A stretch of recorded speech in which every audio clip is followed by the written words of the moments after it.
Perilaku merek dalam psikologis pemasaran. Perilaku merek merupakan variabel kompleks dalam studi perilaku konsumen yang mencakup interaksi antara identitas merek dengan aspek psikologis individu. Secara lebih mendalam, poin-poin berikut menjelaskan dimensi perilaku merek dalam konteks psikologis. Yang pertama, variabel perilaku merek, perilaku konsumen mencakup variabel kompleks seperti preferensi merek dan pengaruh psikologis yang terdiri dari motivasi, persepsi, sikap, kepercayaan, serta emosi. Yang kedua, preferensi merek dan identitas diri. Konsumen cenderung memilih merek yang memiliki citra identitas dan nilai-nilai yang selaras dengan diri mereka. Secara psikologis, pemilihan merek seringkali menjadi cara bagi konsumen untuk mengekspresikan identitas pribadi atau aspirasi sosial mereka. Yang ketiga, persepsi merek dan penilaian nilai. Persepsi konsumen berharap suatu mereka sangat krusial karena membentukkan kebahagiaan merek menilai nilai dari barang atau jasa tersebut. Yang keempat, kepercayaan dan reputasi merek. Kepercayaan adalah elemen psikologi fundamental yang dibangun melalui konsisten kualitas, reputasi perusahaan dan responsivitas layanan pelanggan. 5. Loyalitas merek dan ikatan emosional. Loyalitas bukan sekedar pembelian berulang, tetapi hasil dari hubungan jangka panjang yang kuat dan bermakna secara emosional. Emosi positif seperti rasa puas, kegembiraan. Yang keenam, kesadaran dan citra merek, brand awareness dan image.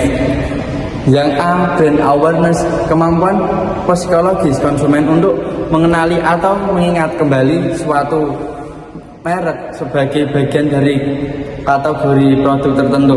Yang B, brand image, kumpulan asosiasi keyakinan dan kesan yang berbentuk di dalam benak konsumen. Citra ini mencakup persepsi terhadap produk itu sendiri, perusahaan pembuatannya, hingga gaya hidup dan status sosial para pengguna. Selanjutnya kita masuk ke faktor-faktor yang mempengaruhi persepsi konsumen.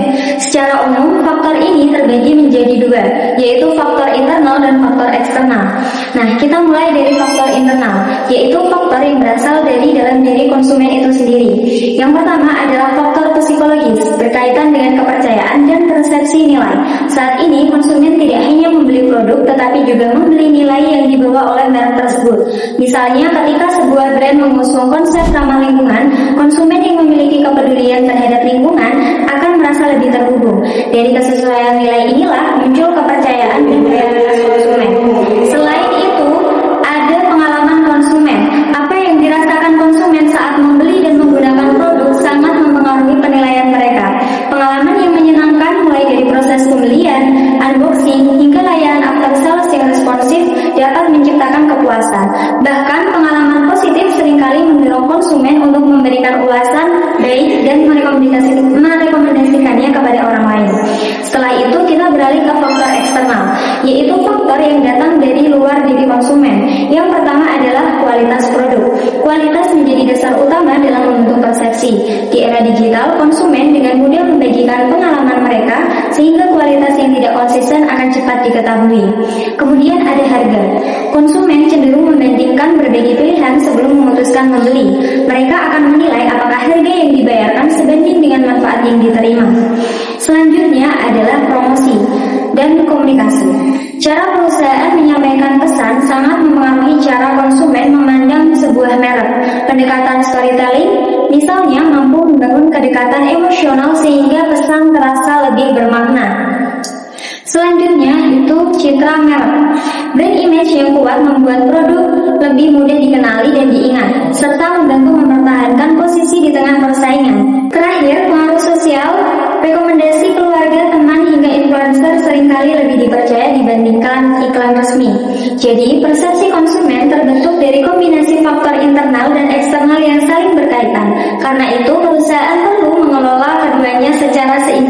agar mampu membangun persepsi positif yang kuat di benak konsumen. Oke, selanjutnya adalah proses terbentuknya citra merek. Kita harus memahami bahwa citra merek bukanlah entitas fisik, melainkan sekumpulan persepsi yang tertanam secara mendalam di ruang kognitif konsumen. Menurut Kevin Keller, citra adalah hasil dari stimulus informasi yang diterima konsumen secara terus-menerus. Mengapa krusial? Karena dalam psikologi pemasaran, citra merek adalah fondasi kepercayaan. Tanpa citra yang positif, mustahil kita bisa mendorong konsumen ke tahap pembelian. Lalu, membangun citra yang kokoh, Philip Kotler dan Kevin Keller menjelaskan bahwa sebuah merek harus memiliki 6 tingkatan pengertian di benak konsumen. Kita mulai dari yang paling luar, yaitu atribut fisik produk, yang kemudian harus diterjemahkan menjadi manfaat fungsional maupun emosional. Lebih dalam lagi, merek harus membawa nilai dan budaya dari produsennya. Dengan paling personal, mereka harus memiliki kepribadian layaknya manusia, sehingga ia bisa mempresentasikan siapa pemakai atau identitas konsumennya. Karena aspek inilah yang membentuk wajah dari suatu brand secara utuh. Namun citra tidak berhenti pada janji pemasaran. Inti dari mekanisme justru terjadi pada post-purchase behavior atau perilaku pasca pembelian. Di titik inilah konsumen melakukan validasi ilmiah. Apakah kinerja produk sesuai dengan harapan? Jika kinerja produk konsisten melampaui ekspektasi, maka akan terbentuk brand favorability. Evaluasi total inilah yang kemudian disimpan dalam memori jangka panjang dan bertransformasi dari sekedar tahu produk menjadi keterikatan emosional yang lebih kuat. Sebagai bukti empiris bahwa teori ini memang bekerja, mari kita lihat data pangsa pasar body lotion citra pada Top Brand Award 2021. Produk ini mendominasi dengan indeks 29%, jauh meninggalkan kompetitor seperti Vaseline dan Marina. Keunggulan ini adalah hasil nyata dari pengelolaan 3 komponen citra secara konsisten, yaitu citra korporat meliputi siapa pembuatnya, citra produk kualitasnya, dan citra pemakai, yaitu siapa yang menggunakannya. Data ini membuktikan bahwa citra merek yang terkristalisasi dengan kuat berkorelasi langsung dengan dominasi pasar. Lalu bagaimana cara memperkuat citra tersebut di tengah persaingan? Salah satunya adalah menggunakan model efektivitas iklan. Kita bisa mengukurnya secara ilmiah menggunakan EPIC model yang menyasar dimensi empati, persuasion, impact, dan communication. Iklan yang efektif bukan hanya soal visual, tapi soal membangun rangsangan yang mampu mempengaruhi keputusan pembelian. Desa menunjukkan bahwa strategi komunikasinya tepat dapat memberikan pengaruh hingga 83% terhadap keputusan akhir konsumen. Selanjutnya saya akan membahas materi mengenai loyalitas konsumen terhadap merek. Loyalitas konsumen terhadap merek adalah komitmen konsumen untuk tetap memilih dan menggunakan suatu merek secara konsisten dalam jangka panjang.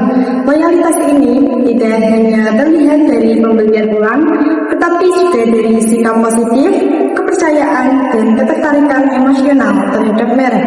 Menurut Kotler dan Keller, loyalitas merupakan komitmen untuk melakukan pembelian ulang di masa depan meskipun ada pengaruh dari pesaing, sehingga konsumen tidak mudah berpindah ke merek lain. Loyalitas tidak terbentuk secara instan, melainkan melalui proses yang berkelanjutan, mulai dari pengalaman menggunakan produk, munculnya kepuasan, terbentuknya kepercayaan, hingga akhirnya tercipta hubungan jangka panjang. Semakin sering konsumen mendapatkan pengalaman positif, maka semakin besar kemungkinan mereka menjadi loyal. Indikator loyalitas konsumen dapat dilihat dari 3 hal, yaitu repeat, retention, dan referral. Repeat menunjukkan adanya pembelian ulang secara konsisten karena konsumen merasa puas. Retention menggambarkan ketahanan konsumen untuk tetap bertahan pada satu merek dan tidak mudah terpengaruh oleh pesaing. Sedangkan referral menunjukkan ketersediaan konsumen untuk merekomendasikan produk kepada orang lain yang menandakan tingkat kepercayaan dan kepuasan yang tinggi.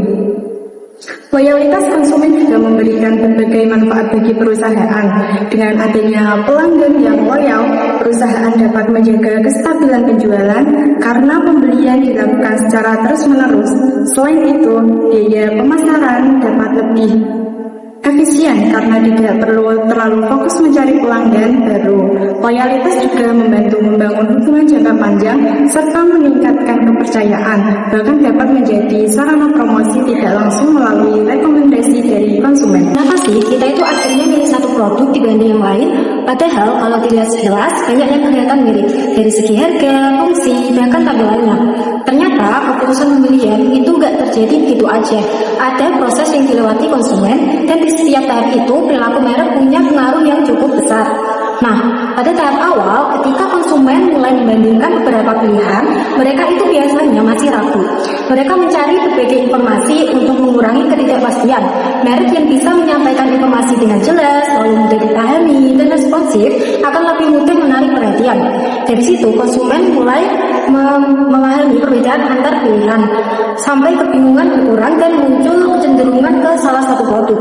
Lalu setelah itu, saat mulai condong ke satu pilihan, faktor utama yaitu kepercayaan. Kepercayaan terbentuk dari konsistensi dan kejujuran merek. Ketika apa yang disampaikan sesuai kenyataan, konsumen itu jadi lebih yakin karena resiko yang mereka bayangkan itu berkurang. Selain itu, konsumen juga mempertimbangkan nilai merek, seperti kepedulian terhadap lingkungan atau masyarakat. Hal ini itu bisa menciptakan kedekatan emosional karena konsumen merasa memiliki nilai yang sama dengan merek tersebut. Sebelum membeli, konsumen juga memikirkan apa yang terjadi setelah pembelian. Layanan purna jual seperti garansi dan respons terhadap keluhan membuat konsumen itu merasa lebih aman dan tetap diperhatikan. Dengan demikian, perilaku merek itu berperan dalam seluruh proses keputusan pembelian, mulai dari mengurangi keraguan, membangun kepercayaan, menciptakan kedekatan, hingga memberikan rasa aman dan pada akhirnya konsumen membeli. A few moments later. Seluruh kota merupakan tempat bermain yang asli. Oh senangnya, aku senang sekali. Kalau begini aku jadi sibuk berusaha mengejar dia. Matahari menyinari semua perasaan kita, tapi mengapa hanya aku yang dimarahi?